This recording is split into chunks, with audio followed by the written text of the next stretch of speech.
I'm so sorry. Yay! Yay! We're live. Oh my god, we're live. Hello. Hello. Oh wait, yeah. I'm making you nervous. Yeah, you're making me nervous, yeah. So, tonight, episode 191, I think. I think we've Love got. how you're looking over there, Stuart. Yeah, yeah, that's it. So tonight we have the amazing Jan, right, coming on to talk about. Hey. Oh shit, there I am. Yeah, there you are. So to talk about music, entertainment, nightlife, hospitality, all the cool things you do, Yeah. and how you got into it, and just the who, what, when, where, why, how, and all sorts of stuff. But we met at the Guinness World Record, right? Yes.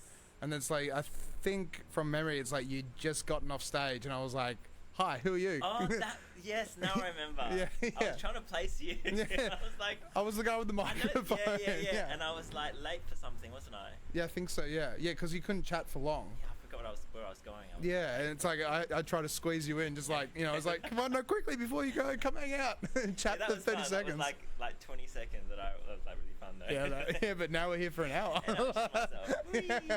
No, you're all good. You're all good. So you're a DJ. You used to do dance classes as well, by the looks of Yeah. it. So like, what's your story of how you got into music and how you made it all happen? Okay, so I was dancing since I was in high school. Yeah, yeah. Are you originally from Perth as well? Yeah. Or? Oh, sweet. Okay. No, No? I'm from Mauritius. Mauritius? I was born in Mauritius, yeah. Very cool. Born in Mauritius. Can we pull up Mauritius if that's right? Sorry? I was just telling the guys to pull up Mauritius. Pull up Mauritius. Yeah, pull up Mauritius. Yeah, so born in Mauritius, raised in Kalgoorlie.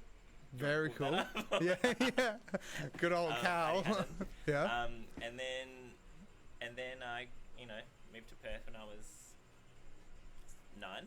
9. Okay. Well, how old were you when you Mauritius and then Cal?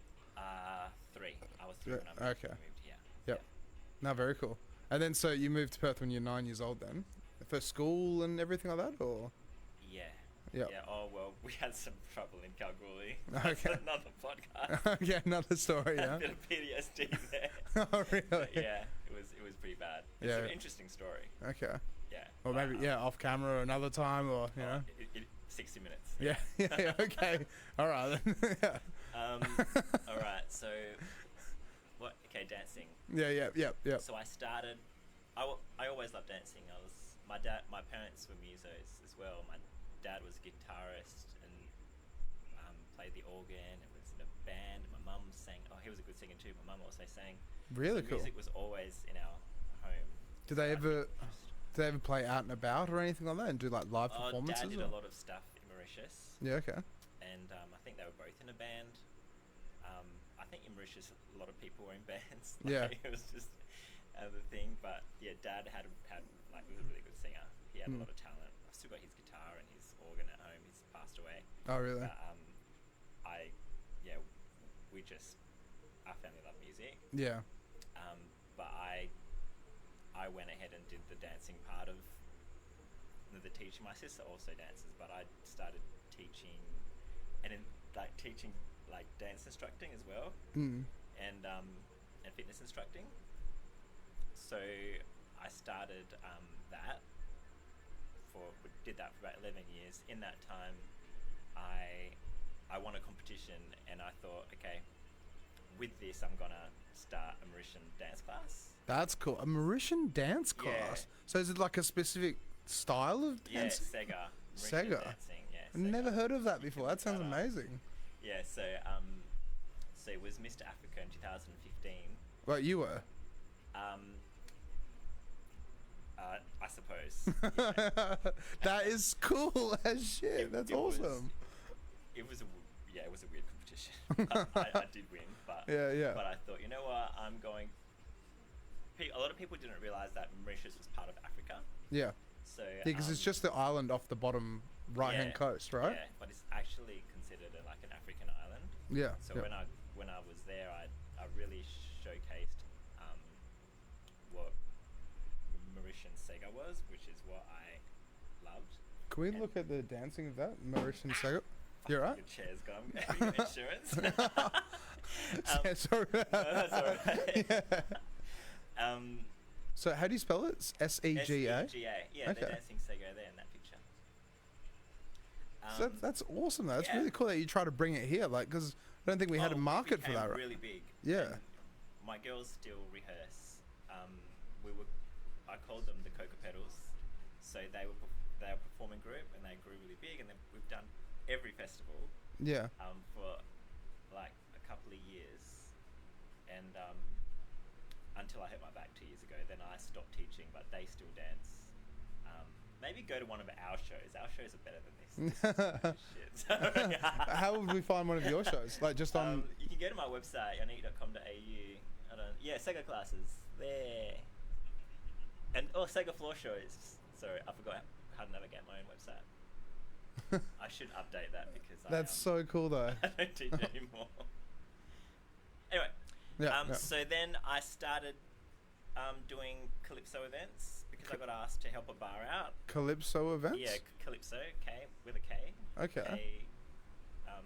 L-Y. Oh, so this... Yeah, so this is the... Oh, so everyone's in time and all sorts, like... Yeah, so that's a Calypso event. So basically I started the event so that my girls had a place to perform. Yeah. What they were learning. And they became really passionate and they got their costumes made and we just did so much with it. We thrashed Sega so much that I can't actually use my back anymore. My back is absolutely F. That is awesome though. That you brought that to Perth in a way. Like we didn't have this kind of dance. After we started, a lot of other groups started and but I think we pioneered in a way. Because I just thrashed it, and it was fun. It was really fun. It is still really fun. So I wish I could still dance, but was it just like weekly classes and then like the occasional weekly classes? We had at some points we had like performances every week. Really? Every weekend, yeah. Really? A couple of years. Wow. Okay. Or a couple of times a month. Because most places it's just like only like once a month, right, or once a fortnight or something like that. But to do once a week to do a performance, like there was a time where they were really busy. How did you do your back in then? Like, did you just overuse? Just overuse, really? Yeah. Okay. And then I did a deadlift, and then it just went. And now I've got this really bad arthritic pain. Oh, really? Yeah. Sorry to hear. I think I cried at my last class, like, I'm sorry, I can't do it anymore. It hurts. That was 2.5 years ago. Really? Yeah. So all of this still happens then, but then just do you have anything to do with it at all? I do other things. I was teaching samba as well, Brazilian samba, because for some reason I did that.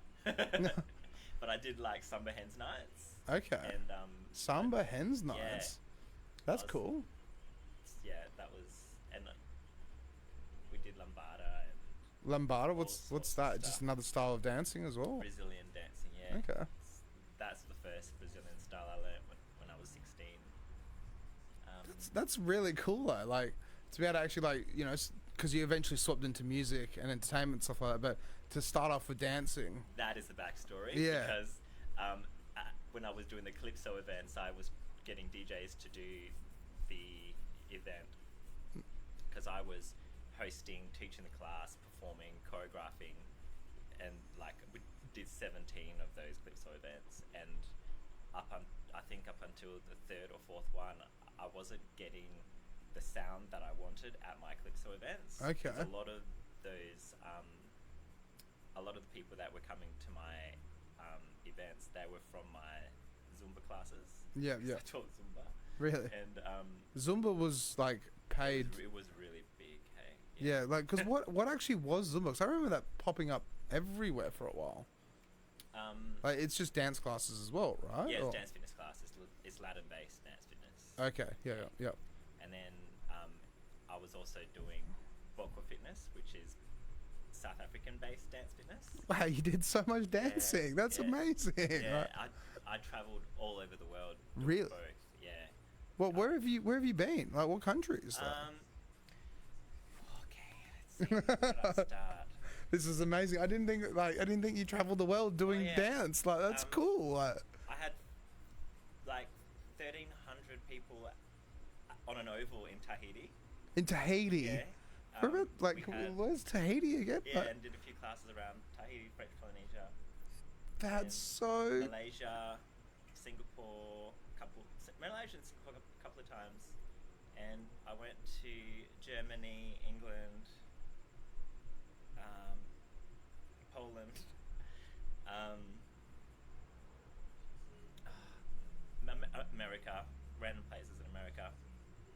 Connecticut, for example. Connecticut out of everywhere. Yeah. Yeah. I don't even remember. That's So a amazing, couple though. places in like Europe. Yeah. Um, How long were you doing it for? Like a couple of years? Macau as well. Krakow, yeah. Krakow. Okay. Yeah, in Poland. Yeah. And I did some stuff in Mauritius, but I'm from there, so. Yeah. Anyway, That's. I'm trying to relate all this back to your first question. It's all good. I love it when we go down rabbit holes like this. Usually goes on a tangent, but you like take me everywhere. Yeah, this is not good. Expect to be at Krakow right now. Yeah, this is so cool though. So, how long did you travel for? Like, was it a couple of years or? Well, while I was doing, it was like 11 years. 11 years. I wasn't traveling for 11 years. But Yeah, I was yeah. doing this In between, for 11 though. years. So, Yeah. So we would tour because I was a Zumba jammer. So Zumba jammer is like someone that works for Zumba head office, and you teach the instructors routines and stuff. So it was quite a good role. Yeah. But So yeah. you'd travel to say Krakow and then teach their Zumba instructor how to do it. That was when I was in Krakow. That was for Bokwa Fitness. That was the South African stuff. That is so cool. Yeah. That is so cool. Yeah. So when I did Europe, that was for Bokwa Fitness. When I Yeah. did the Asian countries, that was for Zumba. That's amazing though. You literally got to travel the world and teach Yeah. others how to dance Yeah. and then, Yeah, it's give the another life. Like seriously, Yeah. I feel like I have lived enough. Yeah. You know, like. But Very I feel lucky. Like, I also feel like life has just begun, so that's really interesting. So Yeah, okay. even though I can hardly move anymore.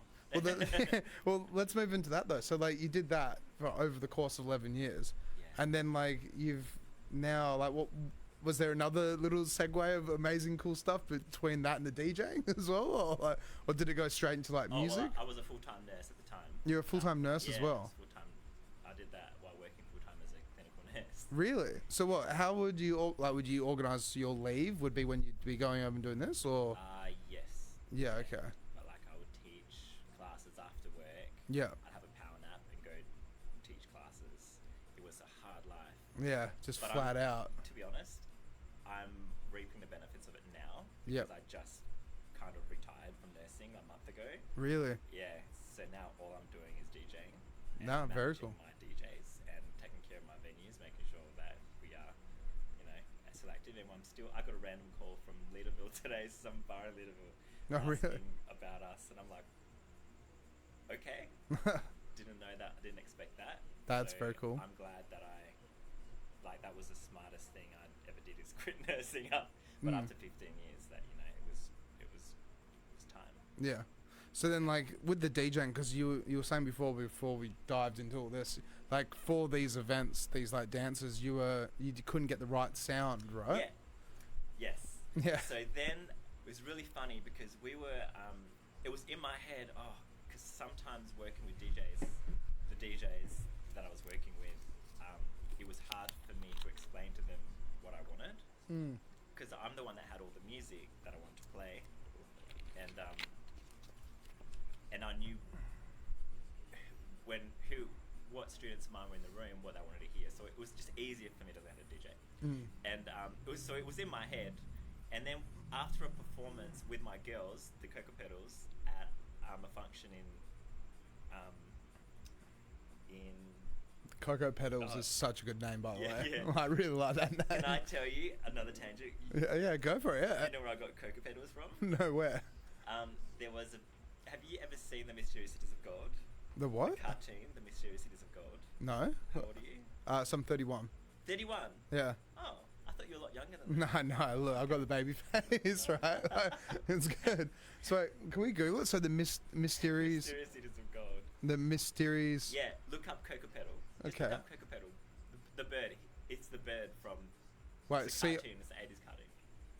It was my favourite. C-O-C-O, I think. It was my favourite cartoon growing up. Cocoa Petal... bird? Yeah, bird. Hopefully it comes up. Oh, or look up The Mysterious Cities of Gold.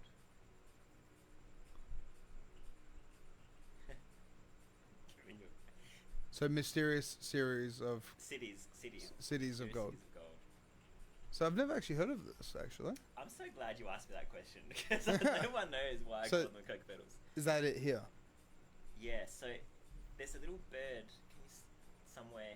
That's the golden condor. Go down. This is so cool though as well, because like, Fuck, where's the bird?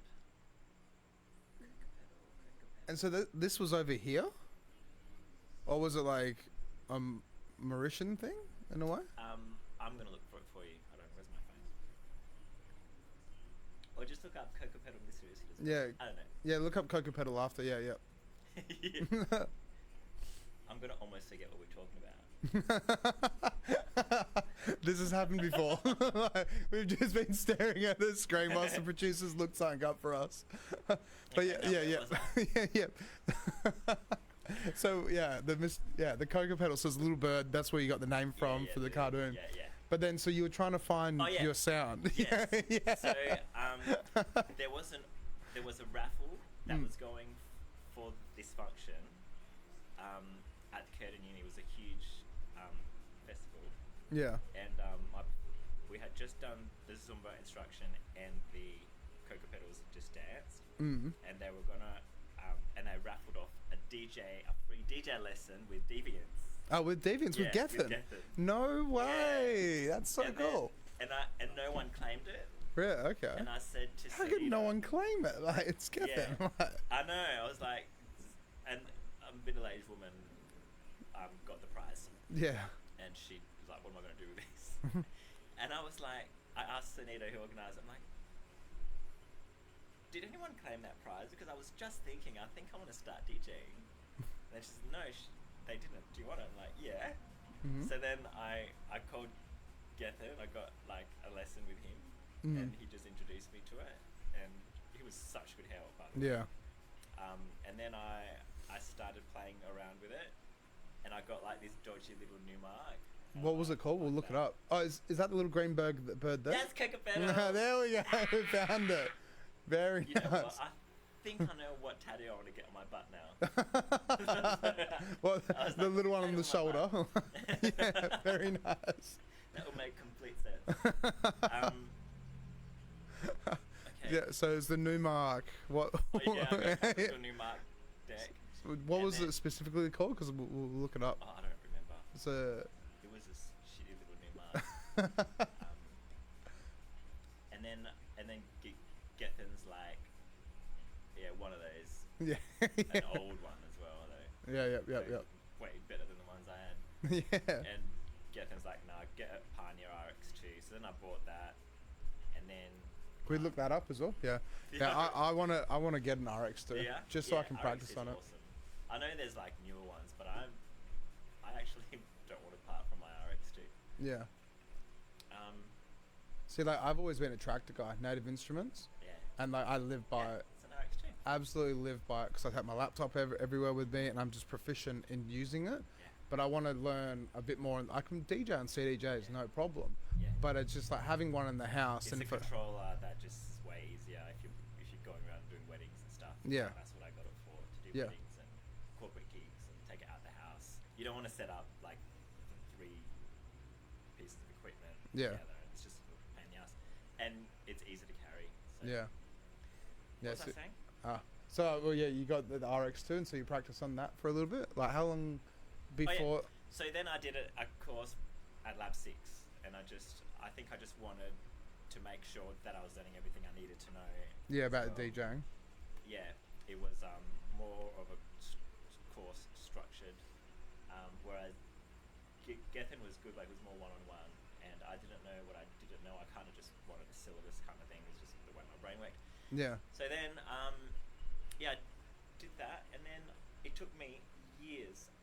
I wasn't able to get anywhere with Could you DJing. pull your mic in a little bit more as well, if that's alright? Sorry. Like, yeah, Sorry. perfect. Yeah, it's all good. But yeah, You go know, I on. was sitting closer, but my chair Yeah. broke. Yeah, that's it. Yeah. So, so then what happened? So you did Lab 6 just to be able to I make did sure the it Lab all. 6 thing. Yep. And then I couldn't get a job anywhere in the scene, not even in the gay community, which is where the first place I wanted to do. But I was able to DJ at my own events. Yeah. my own calypso events. So that's what I did it for, and that's what I used it. Where I used it, but then I was like, I want to break into the gay scene, and I couldn't because it was just too hard. No one would give me an opportunity, but also no one had heard me play, so I couldn't understand. So then I started. I did a pool party. It was only meant to be a small pool party. It was the Spank the Spank pool party. Okay. And I did that in 2020. Was that in the Indian Ocean Hotel? Yeah. 2020. It's like the only place that you can do a pool party at, basically. Yeah. Oh, really? Not allowed to do pool parties anymore. Really? Yeah. It's I had no idea. Yeah, no, they're not allowed to. That sucks. Probably As be of liquor last- licensing or something like that. It was insurance. No one would insure them. Yeah. That's it. Alcohol and pools. So. Yeah. It was. I suppose things happened and I don't know about it, but yeah. For at their other parties, but our parties were so safe and awesome. And yeah. fun. So yeah, I only wanted to do like a small pool party because I wanted to break into the scene, but 420 people turned up, and I was shitting myself. And so you ran this event. Yeah. 420 people rocked up. I didn't expect that. I actually hadn't seen so many people rock up to a place before, and they just kept coming and coming and coming. And you would have just been standing there like, oh my god, what do I do? Like, how was that? Like, I can imagine that would be terrifying. It was the best fun. It was so much fun. I was elated after like the feedback that I got from everyone, and that's why Spank's still here, is because of those pool parties. Really? No way. All I wanted to do, and I wouldn't have done a second one because the only purpose was so I could DJ, like house music or something, something that wasn't Caribbean or Latino. Yeah. So then I did a couple more. Sorry, just looking at my side. Can you scroll down? Thanks. So yeah, distracted there. What was I saying? So like you did a few more, but so you did them once every year? Oh yeah, twice so then every I ended year? up doing them every year. Yeah. And then I ended up doing men's nights and carnival and pride events and all under Spank. And then I finally broke into Connie's, which is awesome. So where did you get the name Spank from? I mean, it's just a fun name, right? Because it was Spanks, yeah. like another name for bathers. Yeah. I've never heard that name actually. Spanks? I'm pretty sure it's a slang. Yeah. Bathers. Yeah. Okay. Spanks. Yeah, no, that's cool. Yeah, that's still, it's a cool name though. Yeah. Right. Yeah. Yeah. So then that happened, and then I started doing little gigs here and there, and did more Brazilian events, and DJ'd for different people, for different companies, different DJ groups like Soul Sound DJs and stuff, and then I just met people along the way, and then I got offered to do like venues like this, Queens. Yeah. And Queens has done so much for Spank, for our group, that we grew our team. I now have 12 DJs. 12 DJs. Yeah. And that's now awesome. We cover Queens, Brass Monkey, Stirling Arms. Can we look all these up as well? So you do the Brass Monkeys. I thought Brass Monkey got rid of DJs for a while. We brought them back, I suppose. Yeah, that's like, cool though. That's good. Because that place needs DJs. Yeah, like you we're can't. There from 6 to midnight every Saturday. Every Saturday, awesome. Yeah, and we're at Queens at the moment, Friday, Saturday, and Sunday. Yep. And apparently they've doubled their revenue in the last year. So you're really doing it every weekend, Friday, Saturday, Sunday at the Queens. Yeah, that's cool. DJs. That's really cool. That's why I don't really need to be a nurse anymore. Yeah. But we're launching at the Elford this Saturday really? from 3 p.m. to midnight. Wow. And they are such an amazing group of people. Like yeah, the £3 group, yeah. Yeah, they're so sweet. I just really love how welcoming they're making me feel and how easy they are to talk to. So I'm really happy to start, and we're doing, all our DJs are doing 1 hour each just for the launch. Okay. Yeah, this is such good timing.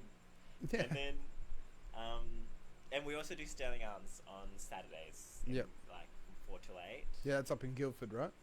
Yeah, and I've got 2 or 3 more in my mind that I'm working towards. So I'm just I had that. I told you I got a random call today. From Yeah, that's it. So, I'm like, I haven't even heard of this place. But yeah. So hopefully we get another one. But the idea of Spank and the reason why I'm focused on Spank going into different venues is because we're so diverse. Like, we're really inclusive. We're in the LGBTIQA plus community. Where we have a lot of female DJs. Our vibe is very uplifting, disco, an older demographic. Yeah, and we're just a family. Like, if we're not working, we will go and support each other on the decks and just have fun with each other. It's just beautiful. Like, I love my team. That's good. That's really cool, though. That's awesome. Like, did you see yourself doing this 5 years ago? No. Yeah, that's it. I was just thinking today, right? I always had a fear of like newborn babies and wedding cakes. Okay. Yeah. And then I thought to myself, how the hell did I have a fear of wedding cake to now DJing at weddings? Yeah. Like, because that's it, the reason why I didn't want to is because of the pressure of if you fuck something up. And I don't know how it happened that I don't know how this happened. No, that's it. It just happened, yeah. Yeah. Just snowballed, and here you are now, like, retired nurse, basically, and you're doing full-time music, which is awesome. Like, it's really cool. So I'm studying Celebrancy as well, which is another reason why I don't want to go back to nursing. So when I get my Celebrancy certificate, I'll add it to my wedding DJ package. So it just makes sense, really. Yeah, that's it, yeah. But then, so, like, how did you kind of get involved with the weddings? Did you just go on the Facebook groups, or did someone hit you up for a wedding, and then you just decided to spiral into that, or?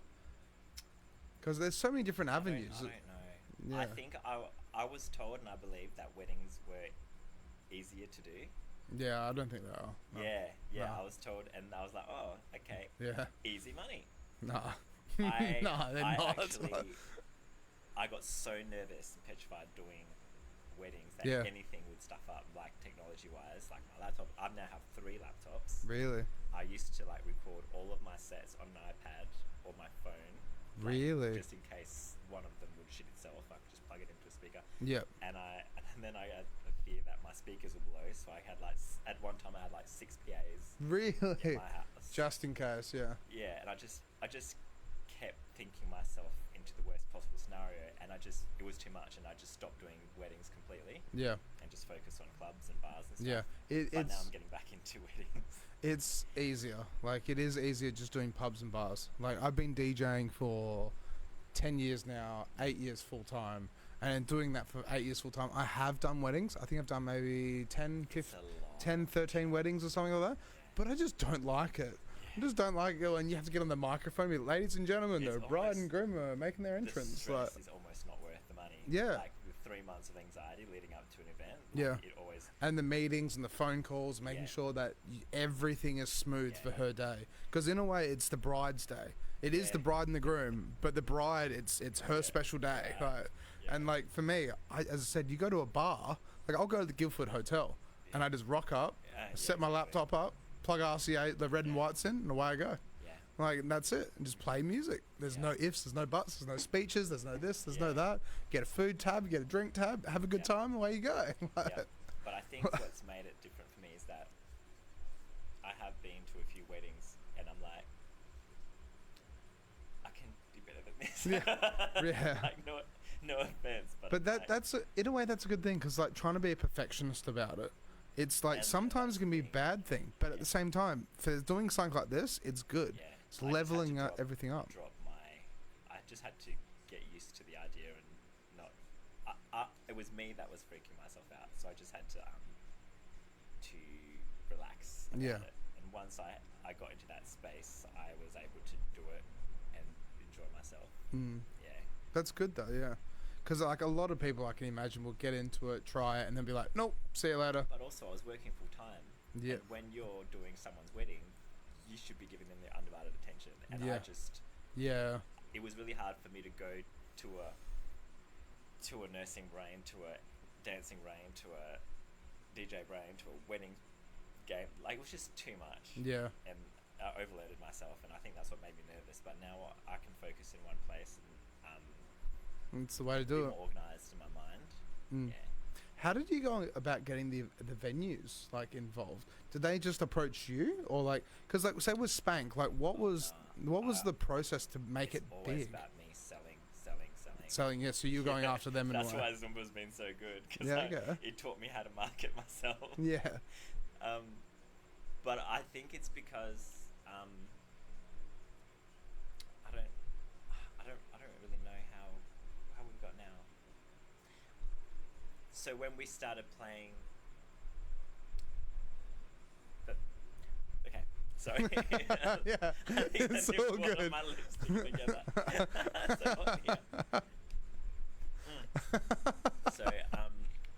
So people hear you play, and then they refer you on, and or word of mouth, and then at some point, someone who works at a bar will tell their manager, and the manager will consider you or listen to you, and that's how I've kind of gotten one gig after the other. Yeah. With the bars is that management from other bars will come and listen, and they'll be like, oh, we like this vibe, we want this for our place. Yeah. And Yeah, see, that's it. Because like with a lot of the podcast episodes, to try and get guests to actually talk about something like that, so that way, if people that are new trying to get into the scene, it's like, you know, do something different, do something cool, do something that stands out, and then that way it can get passed like that, and then you can get residencies. It helps to be nice to people as well. Yeah, no, that's it. Manners cost nothing. Manners cost nothing. I had this happen the other day. Like I went and did a private event up in Dalkeith. And so doing this private event, some guy comes up to me, can you play a new Beyonce song? And then just walked off. I'm just all like, who the hell's this guy? Oh, like, I love the abuse stories that DJs get. Yeah. So fun. Yeah, some of it's ridiculous. But I went up and tapped this guy on the shoulder and I said to him, manners cost nothing. And then just walked off. Because obviously I shouldn't really do that. But the way this guy was, like, I bite my lip. And it's like, yeah, whatever. It was a guy. Usually it's the girls. I know that wants a Beyonce song, right? Yeah. I've had a lot of requests from guys for like Taylor Swift and stuff. Yeah.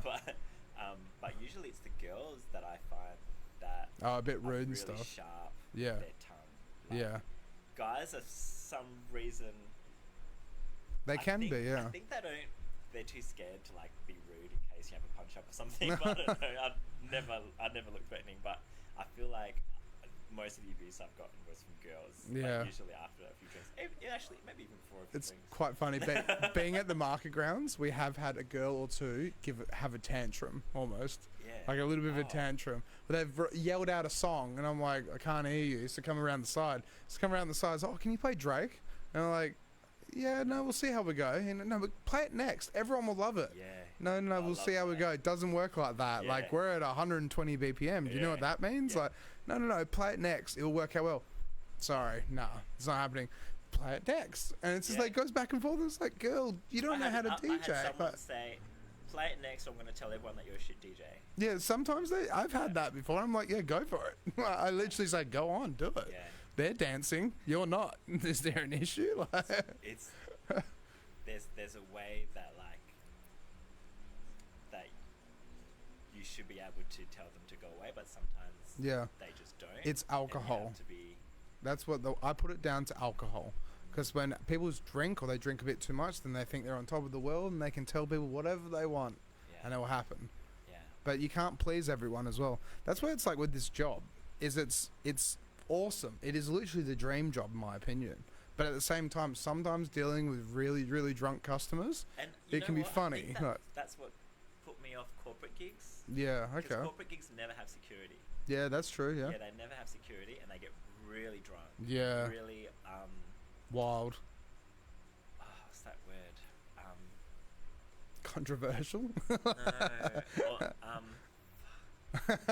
Entitled. Yeah, entitled, because it's their work, they're paying for it. Yeah.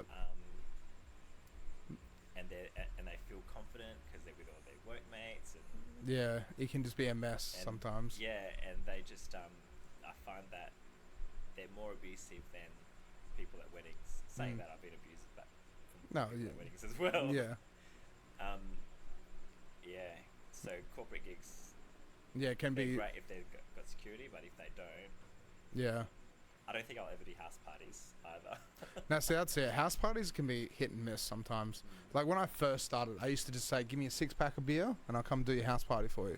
But that was before I became full time and all sorts, and got regular like pub and bar gigs. But I was just doing that for the fun of it. Yeah. But at the same time, like, you know, it can be very messy, very messy. I remember my first New Year's Eve that I ever did was in Mandurah. Really, lovely in I don't Mandurah. know. I did it because someone else didn't want to do it. I'm like, oh yeah, I'll Yeah. do it. Big mistake. Really, was it at Liquids? I don't even think it was that. It was just the crowd was just so hard. Yeah. I was told, you know, play your top 40s, whatever. I had a table there, and everyone was over 60.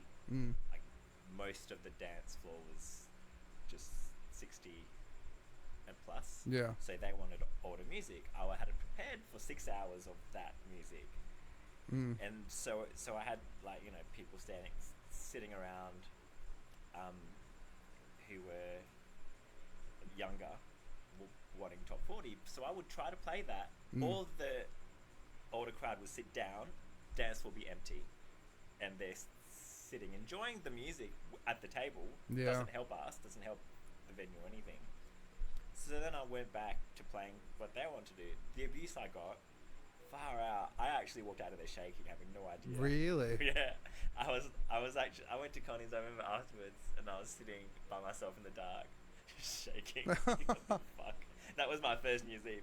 That was Really? years ago. Yeah. And I've had a few experiences like that since. I reckon it really comes down to practice as well. It's like not so much practice, but at the same time, it's like, so I play everything, and I'm being multi-genre just the whole time. I never really stick to one genre or anything like that. I always jump around, do whatever. That's why I use my laptop, because it's all right then and there in a playlist. But at the same time, it's like, you know, say at a gig like Mandurah, that's where I'd whip out, you know, Bon Jovi and Guns N' Roses and stuff like that. I played that. And like, did it get a good? No, Yeah? it didn't. That's wild. Okay. Yeah. Just shit. It was shit. Yeah, but that's it. Sometimes they can just be terrible gigs. It can happen. It was a terrible gig. Yeah. Yeah, I mean, I was probably terrible as well, but...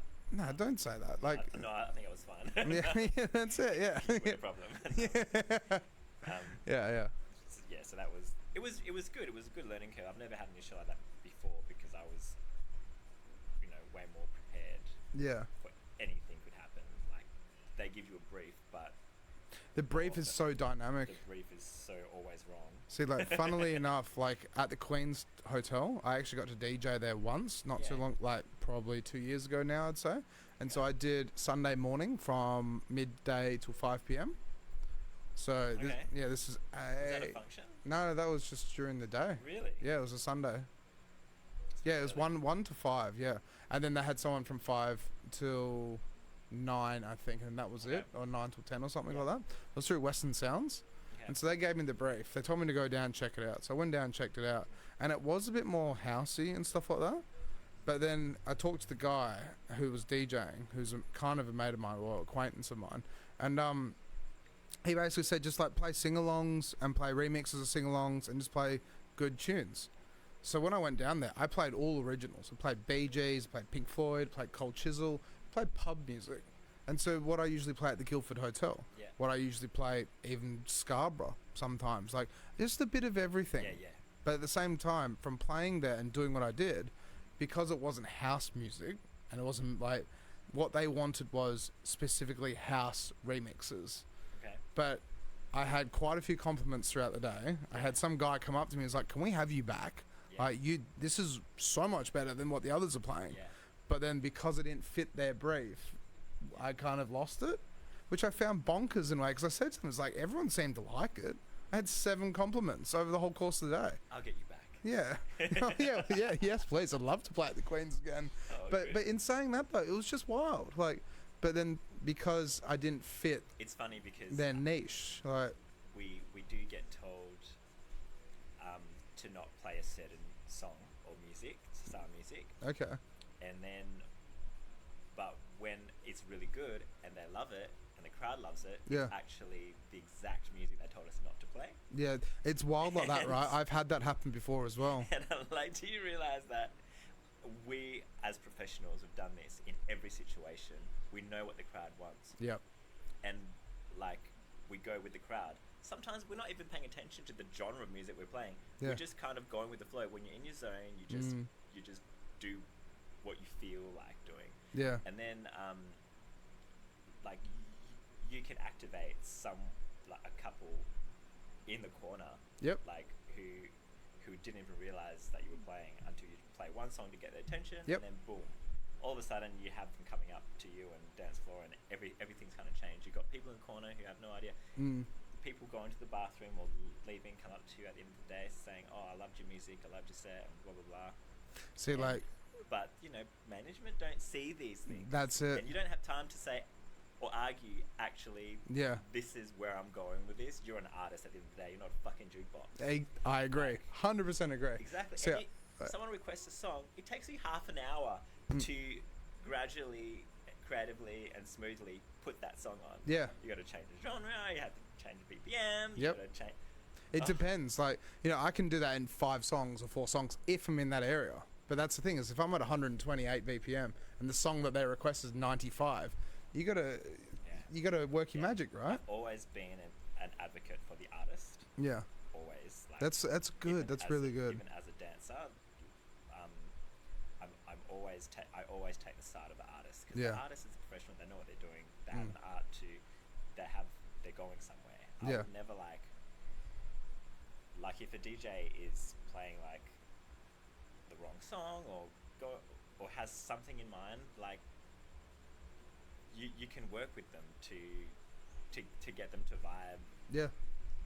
in a nice way. You don't have to like to shut them down, because that's actually their creativity. That's it. They take it very personally. Yeah. It's an art. Well, see, it's quite funny. So, like, there was just 3 things I wanted to bring up. So, one of the most heartwarming things I've ever experienced, right? So, I DJed at a place called Long Chims. And so, playing down the courtyard down at Long Chims, right, I actually had, like, some lady come up to me.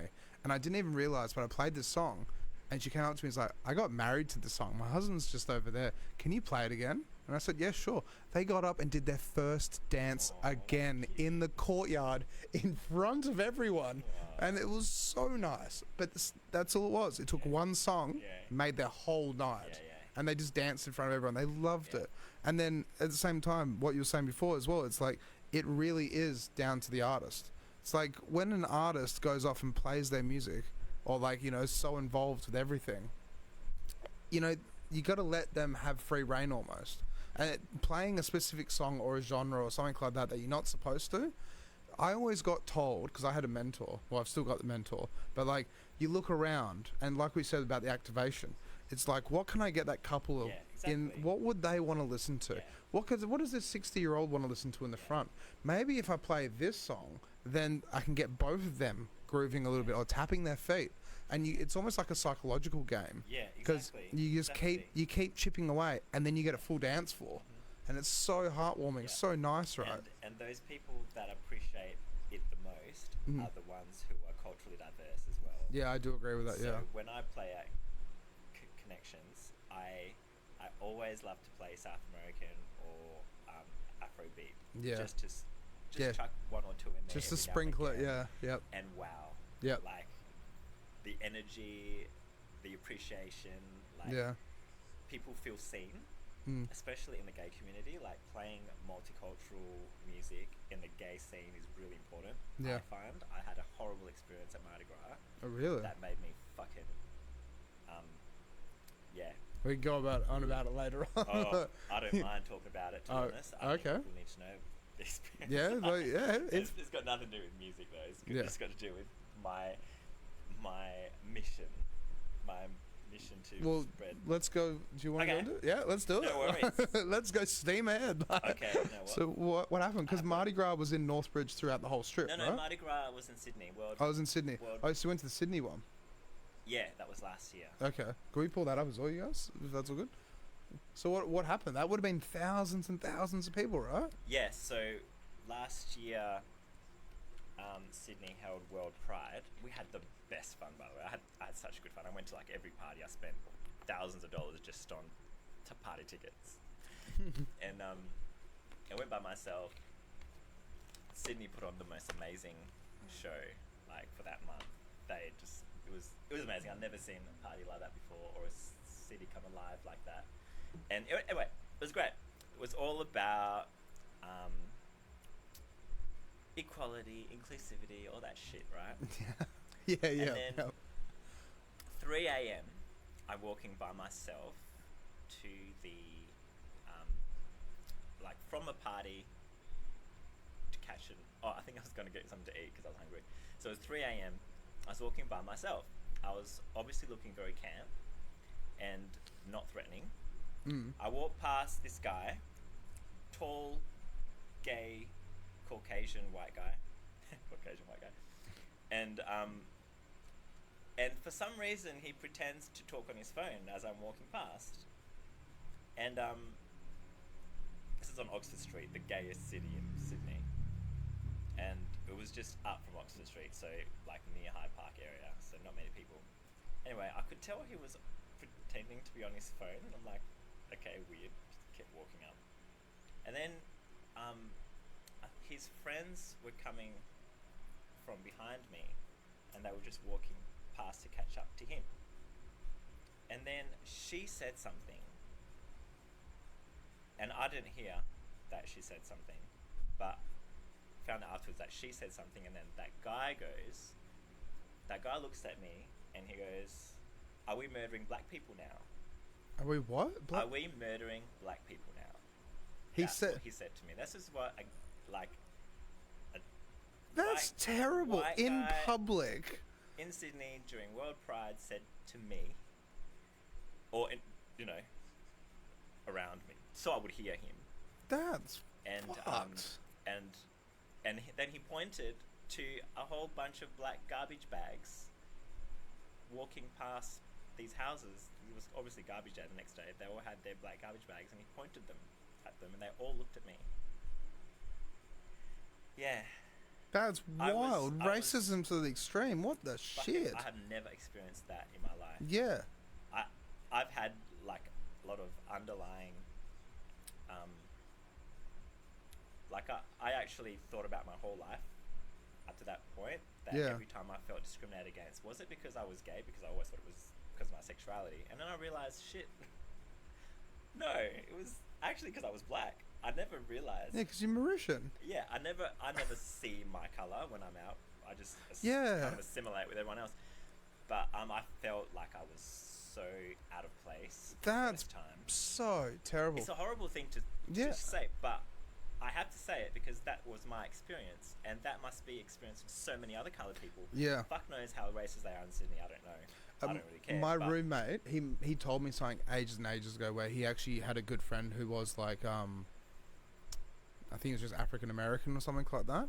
But it's like the way he explained it to my roommate was that like every day he wakes up and he feels like prejudice. He feels like people are looking. He feels like people treat him differently and the whole lot. But there's nothing he can do about it, and he can't say anything about it. But it's just he finds it's not fair, and it's really upsetting. Is that here in Australia? Yeah, here. Yeah, I think it was in Perth. But it's at the same time, it's like it's just education. I really think it comes down to education, because that guy over there, that guy's a fuckwit. But he obviously has got hang-ups, problems to be able to say ridiculous stuff like that. For me, I felt like, wow, I have, as a DJ, I was pandering to the white community, or the English-speaking community, every time I do a set. And I felt like I was not welcome at World Pride because I was different. That's and I terrible. Thought, wow, what has made me feel different? And what's made me feel different is that I have had to kind of it's almost like a shock to the core. Myself in this community, and I thought about this so much, and I thought to myself, I'm going to make sure that I never feel like this again.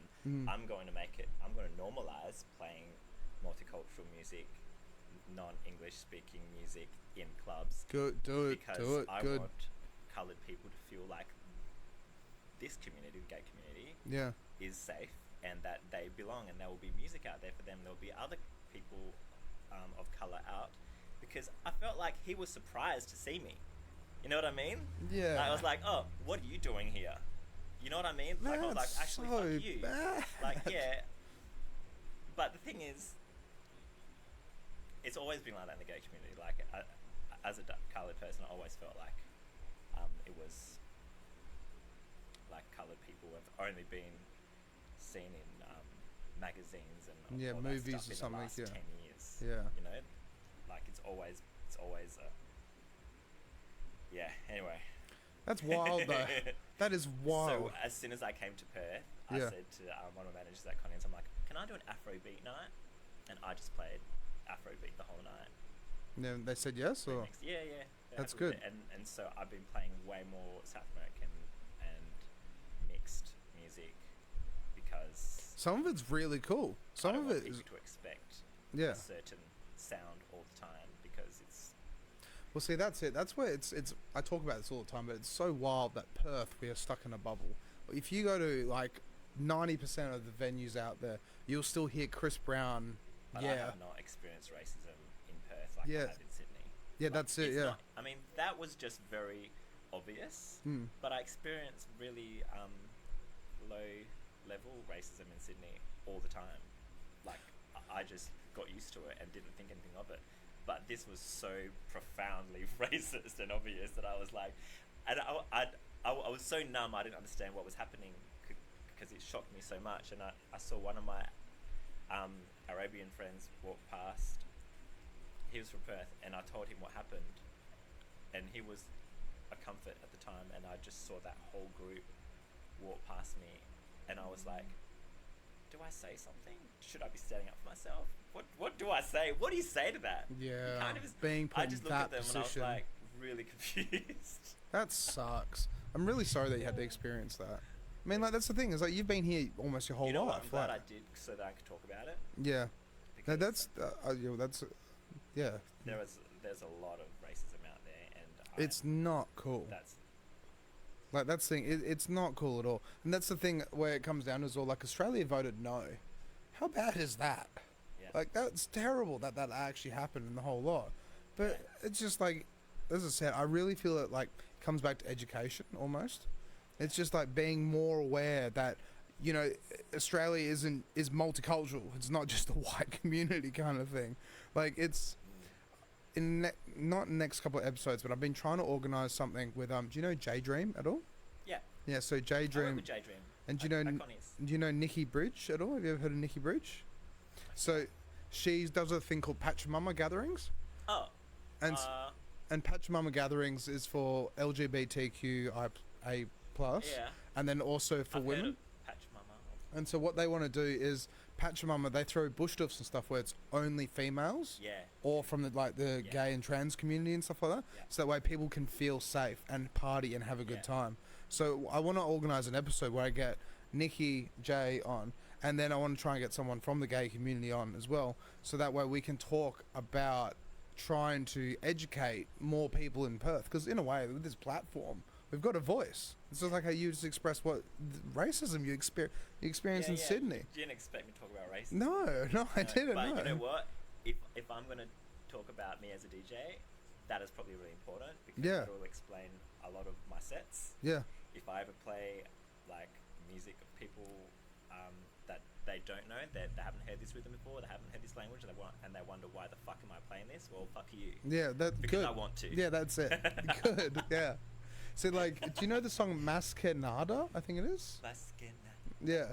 Can we try and YouTube it? Don't play it though, because we'll get instant copyright. But I play that like every second set. Yeah. I try and Got mix. some really good remixes of that. That's it. I try think and mix some stuff in just to Yeah. make it more fun. So I was downloading some music last night from DJ City. DJ City, okay. Yeah, and they had some funk remixes, like really awesome funk remixes. Like they remixed, and when I say funk, I mean like Brazilian funk, like with like Jersey backbeats and drums and stuff. Yeah. But they had one of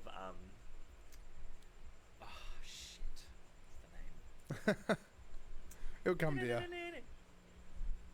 Wait, what? That made me sing for nothing. I talked over you when you did that.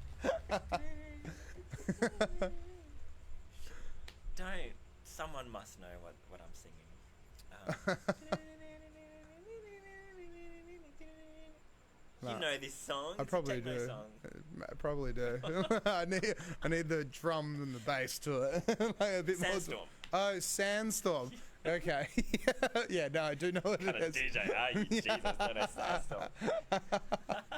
Yeah. Sorry, my singing doesn't help. So what about Sandstorm again? Sorry. Oh, it was like a funk remix of Sandstorm. Okay, Yeah, like with drums and stuff. that's cool. Yeah. So that's alright. It's really cool. I can't wait to play it. I want to play it tomorrow at Connections. Yeah. So how often do you play at Connections then? Maybe 3 times a month. Yeah, nice.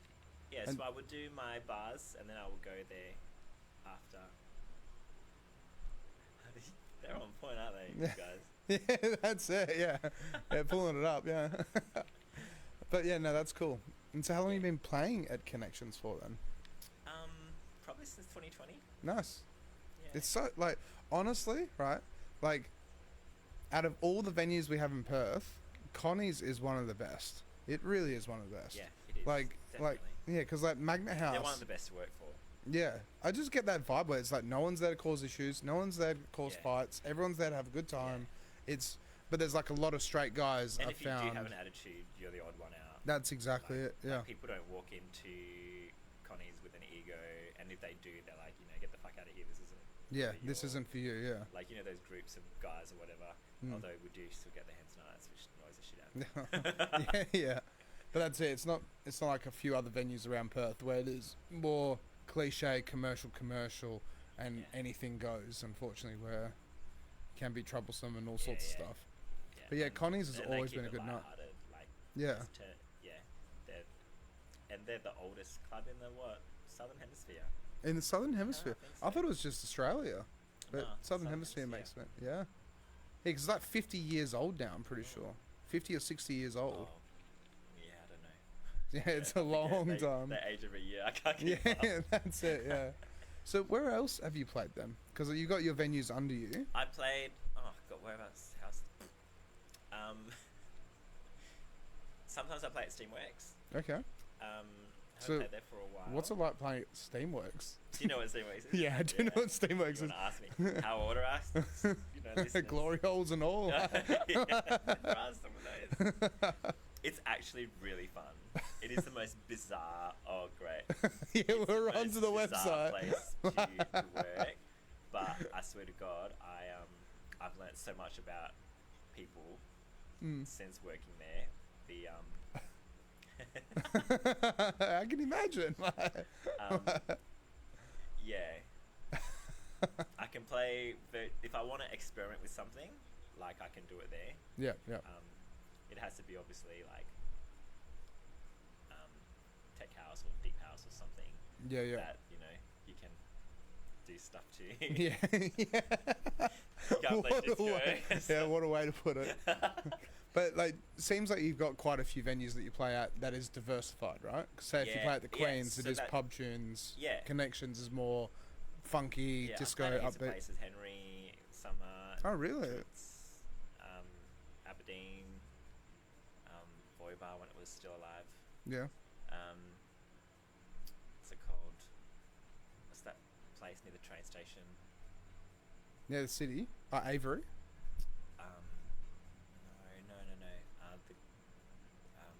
It used to be the Villes pad. What was that? Oh, Badlands Bar. Yeah, I played there. Yeah. I played at heaps of places. To be honest, I can't even remember. Yeah, how that's many fair. places, Yeah. but That's the same thing with those me. are the ones that come to my mind. Crown. I counted it all up the other day because I recorded my DJ mixes. Yeah. And so I played at 64 different venues around Oh, Perth. wow, Yeah. wow, And it's like going through that list, I was like, oh shit, there's Yeah. another one. Oh, there's another one. Yeah. Like, and then Yeah. wrote it all up into a resume, So basically. before all these bars, it was actually Tiki and Indian Ocean that I Oh. was supplying DJs to. Really? Yeah, Oh, it's Tiki but as I FK. don't say anything more about Tiki because I'll probably get sued. But Oh. can I say fuck Tiki? Right, really? Tiki Okay. as fuck Tiki. Okay. Reverse it, yeah. Yeah, alright then. And Yeah. You know, No, that's I found it. yo, don't do that. Yeah. Get rid of 'em. Bunch of fucks. And Controversy. Yeah. yeah, Nah, it's all it's good. alright, what they're gonna sue me for my retirement money. Yeah. But yeah, so with like say anyone that's potentially watching that's a new DJ, like how would you recommend them getting into the scene? Because like it's so cool that your pathway was that you did dance classes and then you wanted a specific sound. Well, I had to only reason. Well, I didn't. I had to create my own events to DJ. Yeah. Otherwise, I would not have. I would still be looking if I didn't do that. Yeah. That's the only way that I could get people to listen to me. And that it's so good for a successful story like that, because a lot of people that put on events, their first one booms, the second one's a bit average, and the third one like kind of drops off unless they do something to reinvent themselves. But for Spank, There are a lot of DJs in Perth though. yeah, I actually said this the other day. It's like the amount of nightclubs and pubs and bars we've got. We might have 50 venues, right? Or I don't know, 100 venues, 150 venues, but we've got 1,000 DJs, 2,000, 5,000 DJs. How do you fit 5,000 DJs into the 150 venues we've got in Perth? You can't. Well, I think that's why we have so many parties, Yeah, private parties. that's it. Yeah, But I mean, I when I recruit DJs, I don't look at their level of experience, because you can teach that, you can work on that, you can. It's, but it's personality and it's the ability to learn and yeah. be approachable and Etiquette, nice, all social that skills. stuff. Yeah, You know, professionalism is really like lacking in the arts industry. yeah. Like, I'm not surprised. I'm really not surprised. Like, it's. I've heard some stories. Obviously, I yeah. can't go Oh, into yeah. stories. yeah. But at the same time, it's like, whenever I go to a venue, I'll actually rock up 40 minutes early, 30 minutes early. If I've never been to this venue, sometimes an hour early. Then I'll walk around, I'll get a beer, I'll get to listen to the venue, like 15 minutes of what they're playing on the radio or whatever. I'll meet the venue manager, I'll say hi to a few staff, maybe like, order a drink or two, and then literally set up all my equipment, get ready and start playing. But then start playing 20 minutes early. So that way, it's like if I'm playing 20 minutes early, it shows that I'm keen, I'm interested. And then at the end of the night, I ask the venue manager, whoever's involved, and it's like, what did you think? I can adjust myself, I can do this better. Because, I've got 34,000 songs. So I can do whatever that's needed. But that's the professionality I reckon that needs to happen for all DJs, right? Like, And also, like, if you book a DJ for something, you have to know that they're going to show up. yeah, And they're not going to cancel on you because they had a better offer, which has happened to me, and I would never use that DJ again. Or I'm not going to Really? DJ for you this time because I have a better offer. that's Go fuck terrible. yourself. That's it, yeah. No, that's how you get kicked out of the industry. That literally is how you get booted out of the industry. Yeah, like, Because, like what we said before, there's not many DJs, and like And- there's heaps of DJs, but there's not that many like companies, like agencies and stuff like that. But if you shit one agency off, then you can't work for that agency Yeah. anymore. You just burnt your bridges, like, like I know. yeah. Yeah.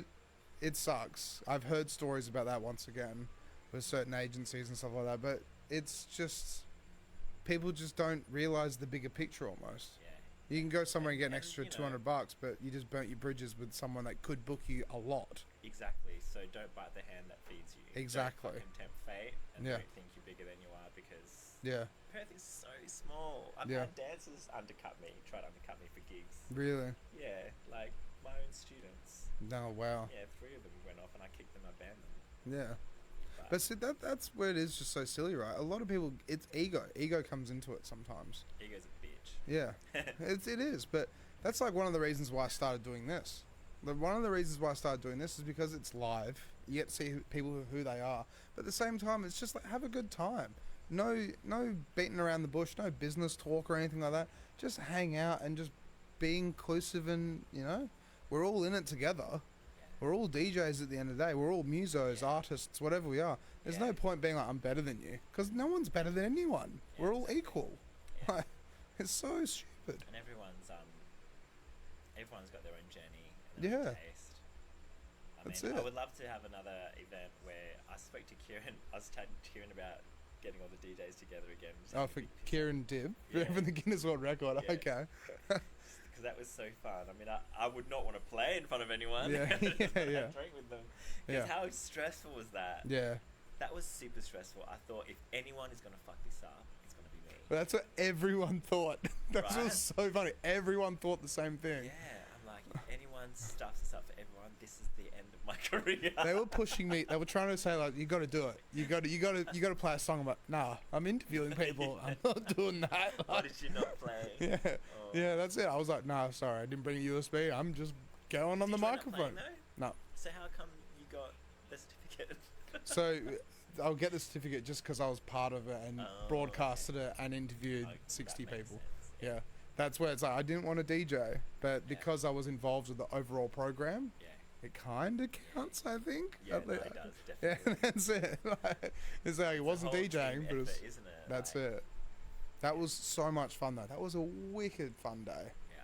Like meeting so many people like yourself, and then just like meeting the new people in the industry. Yeah. 'Cause And I- just everyone's journey is interesting. Yeah. I think like I would love to like go back and listen to your stuff. No, I've got an episode on me actually. But we did the role reversal. I think it was like episode 155 or something Yeah. like that. But it's like two friends of mine actually interviewed me to get my story of how I got into music. Okay. Yeah, that was wild. Yeah. Because like I've always like a lot as what we found out, not what we found out, but like a lot of guests they get anxious and a bit like it's like, oh, I've never done this before. Then it's like, holy shit, I've done 155 of these. Now it's my turn. Like, okay, all right. But yeah, no, it's been good fun. Yeah. It's been good fun. So what have you got in the pipe? We're running out of time though as well, by the way. Yeah. What have we? What Are have we? you, How long have we been talking for? an hour and 8 minutes? Oh really? Yeah. Yeah, I told you, time flies when you're having fun. Yeah. So, what have you got in the pipe works for Spank? Like, what are your future So endeavors this and stuff? Saturday, Mm-hmm. Yes. if you're in Mount Lawley, Mm-hmm. come and meet the Spank team. We're doing an hour each from 3 p.m. to midnight At the Elford. at the Elford. And then down the road, we've still got On which day again? Sorry. Saturday. This on Saturday. this Saturday, yep. The third. Yep. And we will also be down the road at Queens Yep. as usual. But yeah, we're rotating one DJ after the other, and that will be really fun. But then we are also doing, which I just got confirmed yesterday, Mhm. March 16th. We're doing sort of a Spank festival. A Spank festival. Yeah, at the Camfield. At the Camfield. Yeah, so it can hold 1,200 people. That's So cool the as hell. ticket- You're gonna do a festival. Yeah. It's gonna be cool. 'cause- What have you got in the lineup for that? Like you So got. I'm gonna have a surprise Yeah. singer. Okay. Guest. Yeah, yeah. Singer. It's gonna. So the theme is 90s. 90s, It's a yeah. 90s, 2000s block party. Cool. Very cool. And we're gonna have the tickets are gonna be cheap because I just want to fill the space. It's gonna be amazing. I'm gonna give a huge lump sum, probably $500 to the best group or best group, team or club dressed theme. Yeah. Like just the best themed group. I'm going to have an amazing vocalist who is going to who is going to sing some 90s hits. Very cool. I don't know why I got that up though. Yeah. that was my old Yeah, there we go. class. Oh, good. Yeah. Yeah, no. that's the Spank launch. And then, so at the Camfield, that will be March 16th. So keep a lookout for tickets because it's going to be really fun. Yeah. 3 o'clock till midnight. And it's just going to be fun. Yeah. 90s music and got some sponsors as well. Can I mention my sponsors? Yeah, of course. Yeah, yeah. Stan? We can pull up your sponsors. Like. Yeah. If you go, I'll forget. You can go to Dickie's Trees. Dickie's Tree. Dickie's Trees. Okay. Sponsoring the event. What is Dickie's Tree? Dickie's Trees. They're like, tree. Right, tree lopping service. But Very they nice. They have given us like a lot of money. Yeah. To hold an event, and I'm gonna be using them like over a couple of events, I think. Yeah. And then I've got KPR Finance. Okay. They are, they do free property listings and stuff. So yeah, they gave us a huge amount as well, and so did Shah Mackie Finances. So do you approach these people, or these are people who approach you? These are friends of mine. These are friends of I have yours. good friends. Yeah, that's Helps cool. to have friends in high places. Yeah. And Shane Jacobs Settlements. Shane Jacobs Settlements. Okay. Yeah. Shah Mackie. Yeah. And who else did I? Very high. Yeah. Yeah, he's awesome. Shane's an amazing guy. That's cool. That's very cool. Yeah, Shah Mackie, James Yeoman runs KPR Finance. My mate Cameron Dickey is a family business. He runs Dickey's Trees. And yeah, Connie's and Steamworks have also been a great support for my events. Yeah. So I haven't got their confirmation yet, but they were sponsoring another event of mine, so I think it's worth mentioning them. Yeah. Who else was sponsoring? There was a couple. Those were the Well, couple from the top of my head. when you create the event, send it our way, and then we can share it for you as well. Yeah. And help spread awareness. Yeah, no, 'Cause- I think it's when you have businesses like that in Perth, supporting small businesses like mine, they deserve the acknowledgement as much as possible. That's you it. don't get that from small businesses. Usually, it's hard to get it from large businesses. So I appreciate all the help that they're giving us. Yeah. No, very cool. And so, what else have you got in the pipelines? Because like you've got those two things going on. Yeah. But then, like, do you want to grow Spank and like throw? I want to grow Spank. and- Well, you know what? I really want to do another pool party next year. Just I have do to- have an pardon? Just have to find the location though. That's the only problem. Location, and I'm not the type to go and do pool parties at the places where people are already doing Yeah. pool parties for our community. Yeah. Yeah. Because that's a dog move, and Yeah. you know it's just stupid. I would hate to do that. If someone did that to me, I'd be pissed. Really. Yeah. So It makes I wouldn't sense do that though. to Yeah. them. Well, it's the same community. You're just shitting in your own backyard, to be Yeah. honest. Someone else's business that you kind of taken away from, and I don't. So I rather not do a pool party at all. I could do like small pool parties, but then Spank was so big and so fun that if it's nothing like what it was before, then I don't want to do it at all. Yeah, that makes sense. Yeah. Yeah. What about a boat party? I'm doing a boat party in Are you? Albany Pride. Oh, sorry, I completely forgot about Albany Pride. So I'm headlining Albany Pride in March. First, second, and third of March. Yeah, Albany Pride. Albany Pride. So it's down in Albany then. Yes, so I'm doing Fair Day. I'm supposed to be emceeing. They want me to MC as well, but Yeah. I know. I get the exact same. so I'm playing. Yeah, so we're doing Fair Day on March 2nd. That night we're doing the Pride Dance Party. It's a Spank dance party, so we're using Spank and the Spank theme. Very cool. And then the next day we're doing a boat party, which is sold out. Very So cool. maybe boat parties are Yeah, might be a thing next year. Yeah, on but the cards, I do yeah. want to find something to do with a pool. Yeah. But A pool party would be so much fun. I've never actually been to any of the pool parties. you know what? There Yeah. were so many parties that I went to when I was like in my early 20s that having it as a memory is still really nice. Yeah, yeah. Like doing something until it's dead.